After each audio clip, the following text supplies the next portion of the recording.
So another day, another tutorial na naman tayo guys for mods para kay Honda Navi. So today, papaitan natin yung kanyang signal light. So kung mapapansin nyo, yung signal light na stock ni Honda Navi, masyadong mataas. So most likely, siya yung unang mababangga or masasagi pag natutumba kayo or sa masisikip na lugar. So papalitan natin siya nitong signal light, LED. Binili ko sa TikTok shop, lalagay ko yung link dyan sa yellow basket. And then, tuturuan ko kayo paano siya i-install. So tara.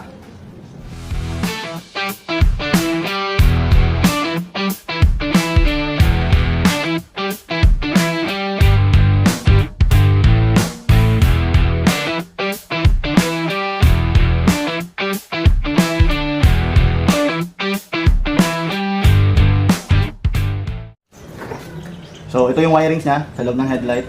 Ito yung wire mula sa signal light natin. Ito. So meron kang light blue tsaka green na wire. Then sa kabila meron kang orange at tsaka green na wire. So most likely ang green dyan sa dalawa, since magkapareho, yan yung negative or yung ground. Yung orange tsaka yung light blue, yun yung positive. So dito sa bago nating signal light wiring, ang yellow ang magiging positive. So, connect mo siya sa positive, and then ang black ang negative. And then, dun din sa kabila, yellow pa sa positive, black naman sa negative. So, kung makikita nyo, tama yung pagkakakonect natin ng wire. So, black sa negative, again, yellow dun sa positive. Dito sa Honda Navi ko, light blue yung positive, green yung negative.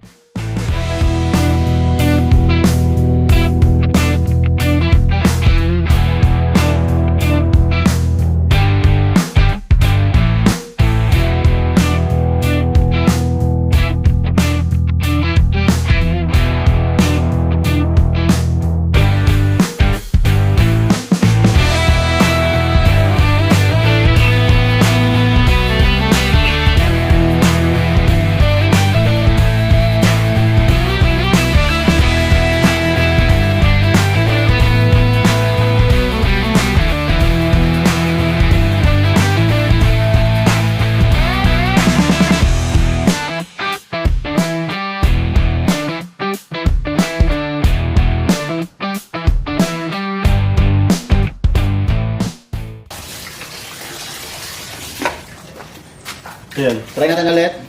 Headlight. Gumagana pa rin. High beam, low beam, signal light, and then signal light sa kabila.